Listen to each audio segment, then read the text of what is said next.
we got another developer stream. Obviously, just to put it out of the way, there were, again, a lot of apologies in this stream. This one was much longer than the previous emergency stream that we had with the 3 developers. This time it was just Gold River on his own. And this stream went on for over an hour and a half, just a little bit over. He opened up with talking about the censorship. However, I'm just going to skip over that part. I don't inherently care about the way the game looks. Even if it is different on the Western region than it is on the Korean region, I just want the game to be good and I want it to feel good to play. So I don't really give a shit about the censorship in the first place. I play a male character, so we don't get much stuff anyway. I mean, have you seen a male character in a Speedo? There's nothing to look at. There's not much to censor there, so I'm not pressed about it. However, leading off of that, Gold River ended up actually addressing a few things that were interesting to hear. He talked about how they're looking to apply unique patches to unique regions based on those regions' unique situations, requests, maybe, demands. A lot of people were saying that perhaps Smilegate isn't ready to be a global company like they wish to be. When they published the game in the West, there were a lot of things that people didn't like, and kind of along the way, as these hopes were dwindling, as more mistakes were being made, and now as it seems that we are in a culmination of a lot of these things, this is good. And this directly pertains to that, because you have to handle unique situations and unique things that those different regions that you're publishing the game in are going to require. This is a lot of the complaints and a lot of kind of broken hearts and disappointed souls that come from other MMORPGs. They have stories to tell about situations that are very similar, where a developer that first developed the game, whether it would be in China, in Korea, or Japan, where a lot of Eastern MMOs come from, when they get ported over to the Western version, the only form of adaptation that our version would get is the translations and nothing beyond that. This is kind of a first thing to me that I'm kind of seeing and hearing from a developer from an Eastern MMORPG. This does sound like a lot of effort, because approaching things from a unique perspective, depending on which region you're dealing with, not something I've ever heard or seen done before, and I think it's a really good step in the right direction. What I think got a lot of people pretty excited in this stream is the announcement of the fact that Gold River will be temporarily coming back to his position as the leader and the person who is at the head of everything and communicates with the player base. However, it is going to be temporary, and in the meantime, they will be looking for a permanent replacement for Gold River, and consequently for a person to become the leader and the face of everything and the person that communicates to us and listens to our concerns. You need one guy. You need one guy to talk to the players, you need one guy to listen and to call the shots, so that ultimately he's the one that makes the decisions. The 3 leaders, they're not, they're there to develop shit that they're told to develop, right? They're there to pretty much be told what the vision is and execute that vision. Ultimately, I do think it's a good idea for Smilegate to go back to having one person. I'm not sure why they would ever try the 3-guy thing, but considering that that's not going to be the case anymore in a while, I think that's overall a very good thing that makes people excited, and then having Gold River back, I'm sure will make a lot of people happy. The only concern is who the hell is the guy going to be that's going to replace Gold River? I talked about this in my previous video, but he is a pretty tough act to follow for all of his flaws. He is a person that's heavily revered and regarded very highly by the player base, so I hope that the person who is in the end going to be his replacement has a vision similar to him and is just as open as Gold River with admitting his own mistakes and making sure that he doesn't let his ego get too ahead of him and they don't develop any Blizzard syndromes, if you know what I mean. A lot of the concerns that we've been raving about were addressed in pretty surprising detail that I wouldn't have anticipated from this stream specifically. They hard address dailies, which is huge. And I don't mean they talked about, hey, we're aware of this, we're working on it. He actually went into details about what the logic is behind some of the stuff that they're looking at, some of the possibilities they're looking at. He addressed some of the things that players have been presenting, some of the options. One of the things that he said that was interesting to me is that he said that he's heard a lot of the feedback where players want the daily volume to be reduced from 2 to 1. So instead of doing 2 Chaos Dungeons, you would do 1, 2 Guardian Reigns, you would do 1, and then the rewards for that will be doubled. He said he doesn't think that's an end-all be-all fix to dailies, and that the problem runs much deeper. And I agree with that very heavily. I think it shows not only the fact that he has read a lot of the feedback from players, it is a very common type of feedback that players give, reducing it from 2 to 1, but it also shows that he is taking it seriously, and he's given it much more thought than a very surface level band-aid fix. His focus is more on rewards. It's like an example with Diablo. Like, you don't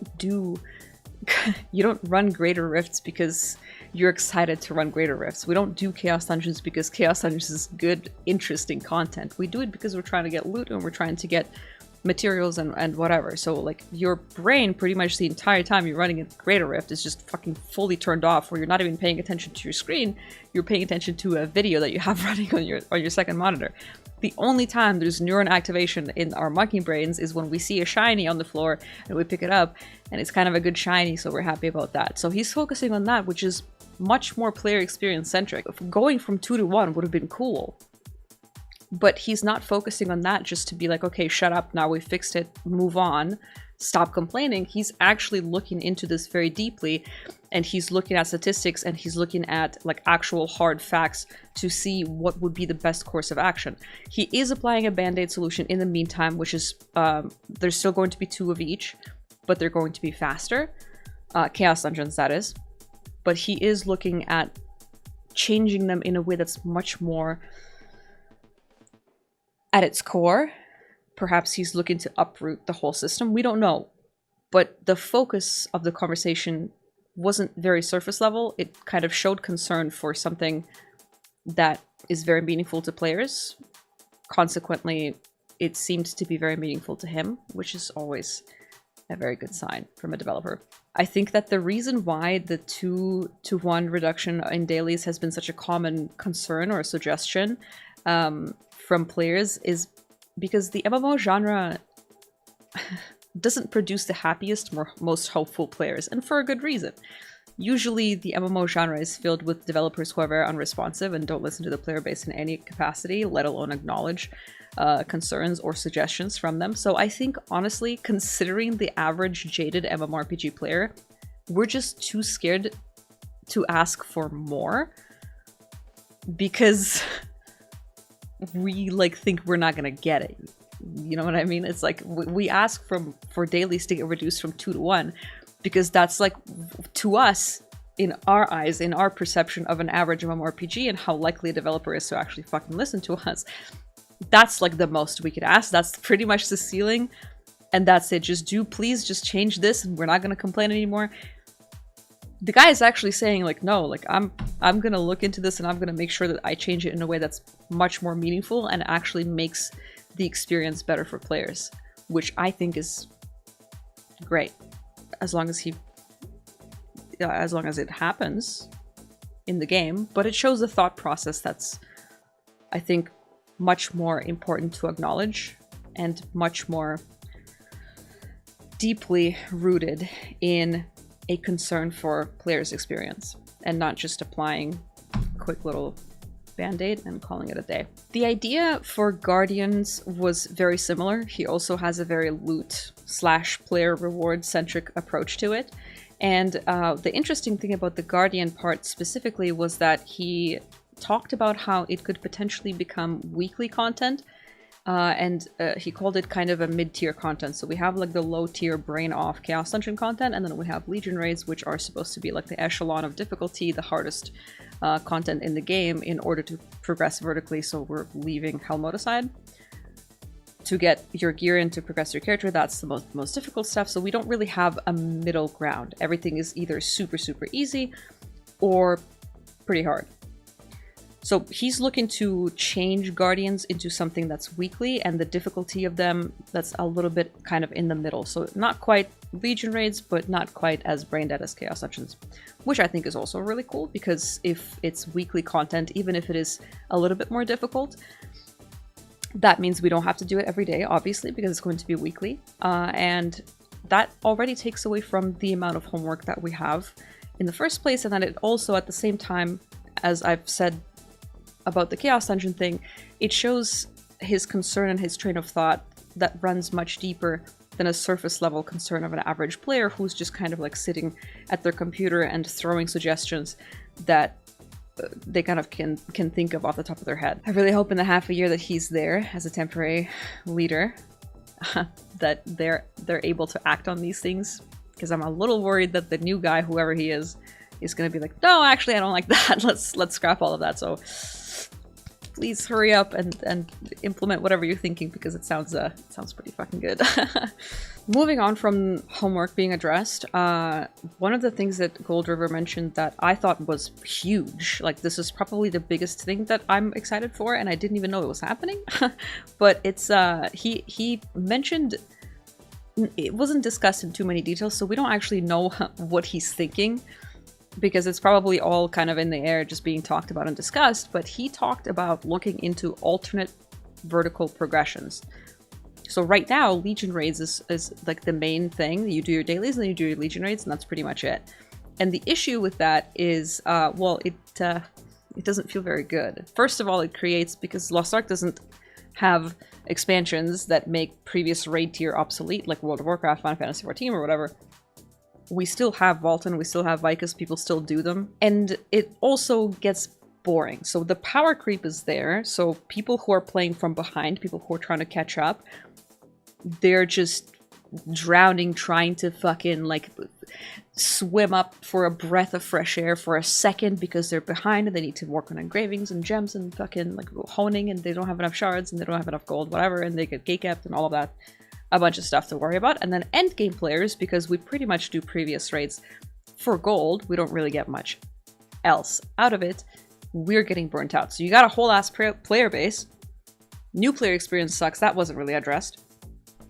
The middle kind of layer of players who are not quite there yet, but they're trying to catch up, they're having a terrible time because the power creep does not stop in Lost Ark. And then the endgame players are at endgame, but the end game is like, well, the raid comes out, first couple weeks it's fun, and then it's on farm, and it becomes homework, and it's boring, and you just do it for gold, and that's it.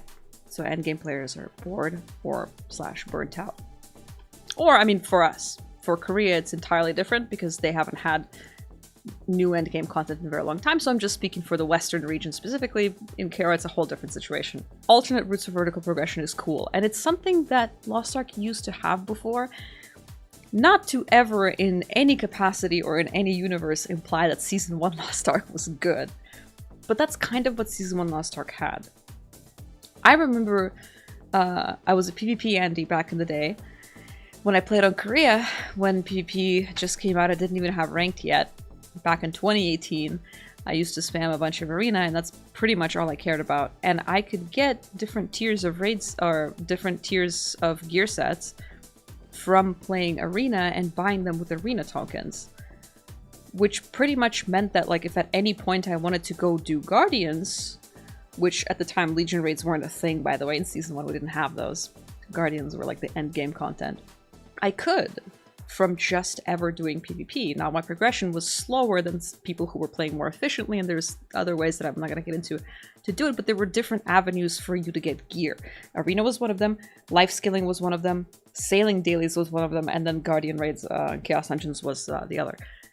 None of them are actually like that outstandingly fun, but the idea, the skeleton was there, that like when you start playing the game and it's like, well, if you're more of a casual player and you like to do life skilling, you can get a gear set from that.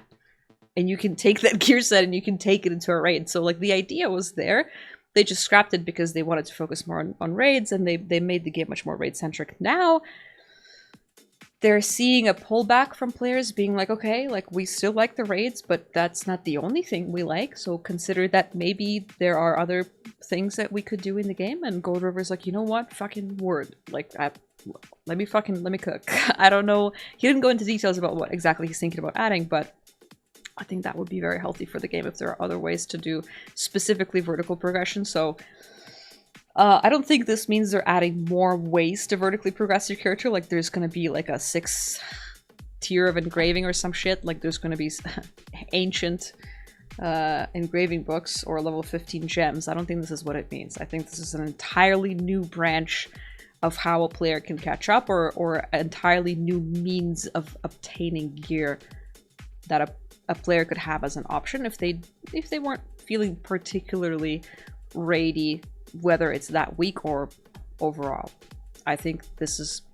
I was the most excited for this, to be honest. I think Lost Ark could really benefit from something like this, especially considering the power creep that the core of the end game kind of creates over time.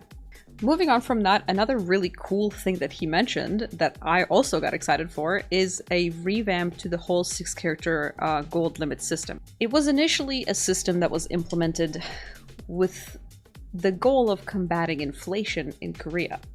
So what it means is that Korea had a bunch of players who would have all the free time in the world, and if they had 20 characters that could do raids, they could claim gold on all of those characters. The 6-character gold limit wasn't really implemented with a goal of making it a core part of the gameplay and the core part of like what we do and how we build our roster and how we play the game or whatever. It was really more of like it was honestly a band-aid fix for a problem that we don't have because the game started with it. That kind of stuck around. It's a band-aid fix that got slapped on the game and we just kind of ran with it. So I like that they're looking into it and going, well, this is old. We just let it sit there and now people hate it. So let's fucking change it. I don't know how he's going to tackle this, but this is something that he addressed in detail. Not enough detail for me to know to tell you what it's going to look like, but in detail enough to say that I've thought about this extensively and I need more data to look at to see how we can change this around. So fun fact, when you do ranked arena, for example, on your character, whichever one it is, you share rank across your entire roster. So if I queue up on Deadeye and I get Diamond, and then I switch to my Bard and I queue up and int my life away and I drop to a gold, next time I log into my Deadeye is going to be gold. It's one thing across all characters. And the way to differentiate yourself so that people can tell who is the person that's playing all of these alts is to set the main character in the character selection screen. You see on the left here, many of you may not know about this, but it says your main character is whoever. And you can click on it, and you can fucking switch that. Easier to differentiate alts that way. Outside of Arena, I don't really know what the functionality for this thing is. So maybe this will be like a fucking one of those, like assign the main character that gets all the gold or all the materials or something. I don't know. Maybe they'll add functionality to this. I don't know. This is just like a cope thing for me to kind of bring up. But Season 1 of Lost Ark, again, to reference it back, it didn't have the concept of a roster. All of your horizontal progression, your skill points, your runes, your gear, your silver, your gold, I'm pretty sure weren't shared between characters either. All of those things you had to regrind on every character. So if you played in Season 1 and a new class came out, you had to get all that shit from scratch, baby. You had to get all your island souls, you had to unlock all your skill points and redo. It's pretty much like creating a new character back in Season 1 before the roster system existed was pretty much like playing on a brand new account. Everything was just refreshed. So I don't think they'll get rid of it. I don't think they'll get rid of the roster system personally. But revamping? That sounds good. I think that's a good thing. It was very vague as to what he is aiming for with this, so I don't know. I'm excited to see what he's got cooking, pretty much, is all I can really say. Overall, that's pretty much it. It was an hour-and-a-half stream, so obviously there were other things that I didn't mention, like they talked about how it takes longer to develop the third awakening, so we might have to wait a little bit longer. They addressed some of the concerns with the male scrapper, talked about some of the animations for Shadowhunter, or Soul Eater. That tells you what the concerns are. Overall, those were the big things that I thought were worth mentioning. First of all, they're just words for now. They're very nice words though. I liked them, and I liked hearing what I heard. As I've said several times, the way that Gold River expressed himself and the way he allowed us to look at his kind of train of thought and his vision was very impressive, I think. He took a lot of initiative with a lot of the ideas from players and kind of took them further, a step further, and elaborated on them and said, hey, we can do this in a different way. I want to have a unique approach to this. I don't want to just change one thing and then keep the game pretty much the same. He is looking to change the game from the ground up from the looks of it, which he has done before. Season 1 Lost Ark was the deadest fucking MMO you can think of. And it went from that to Season 2, which propelled Lost Ark to be, I think, top 2 or top 3 most played MMOs in Korea last year. Not quite so much anymore, but Gold River, I think he's got the hunger of somebody who's been at the top before, and he doesn't want to lose that. Which I can appreciate, because having a competitive leader, well, it's always a good thing because we get competitive changes. However, on the flip side, Gold River is also the person who developed a lot of the systems that we hate today. He's the person that created the Chaos Dungeons and made them the way that they are. He's the person that created the Guardian raids and made them the way that they are.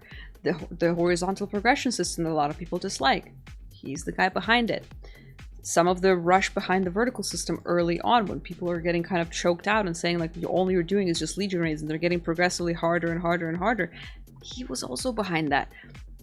However, in a lot of his wording during the stream, he called a lot of things band-aid solutions, he called a lot of things outdated, and he was very open in his language about the fact that a lot of things in the game are ready for a change. The game is ripe to be changed and to be uprooted and to be revamped into something else, something new. Keep the things that people like, change the things that people don't like. That sounds to be his kind of the center of his vision, which I think is a pretty fucking good vision to have, and it's a developer with a vision that I can stand behind. Historically, Gold River will literally fucking take a shovel and dig up Lost Ark, change it completely, and then plant it back in and water it as much as it needs until it becomes the popular game that it deserves to be in his eyes. I think it's great. But we'll see what happens. For now, it's just words. It is words from a developer. And it's words from a developer of an Eastern game. If anything, if nothing on this list convinced you to be like a little bit more hopeful and think that maybe Lost Ark has a slightly brighter future than Asmongold makes it out to be, possibly not a diss, by the way, because I think he genuinely cares about the game because he likes it. But in my personal subjective experience playing a lot of Eastern MMOs, I can venture to say that bar Final Fantasy XIV Yoshida, I have not seen a developer communicate this effectively with this much plain language. Obviously, a lot of this is damage control. Loa on Summer had massive backlash, they went live to address that. Then they had a mishap with the censorship, applying the patch to KR instead of China. They went live to also talk about that, but like he didn't have to address anything else, and yet he did, so he chose to. And I like that. At the end of the day, it's just like what I said in my last video. We have no choice but to give them a chance. Whether it's in leaving the game, putting the game aside right now and coming back to see what the changes are later on, or continuing to play because you still enjoy parts of the game. I am the latter person. I still like logging into Lost Ark, and until the day that I don't feel excited to launch Lost Ark anymore, I'm going to log in because I still enjoy the game, I still like playing it, so I'm going to keep playing it. And I am really excited to see what happens. Because between Loa on Summer, the 3 developer stream that happened after it, and this stream, this is probably the most hopeful I've been about the future of this game in a pretty long time. So I don't want to overhype everything, and again, I don't like riding Gold River's dick, because he's not as perfect as people make him out to be, but at the very least, the guy fucking communicates. They're putting somebody in charge, and when Gold River's gone, because he needs to go. For his reasons. They're replacing him with one person who will communicate to us, who will listen to us back, and who will call all the shots. That alone is good. They're communicating in a way that's impressive enough, even though it's just words. From here on out, it's just a waiting game. I stream the game every day except Tuesday. I go live pretty late in EST, usually around 11 p.m. EST. I'm an endgame player, so I try to help as many people as I can, getting them into raids on item level that they're getting gatekept from and so on and so forth, but come cope for Lost Ark's future with me. Because that's what I've been doing for a long time. And I appreciate you watching the video to the very end. I'll see you next time.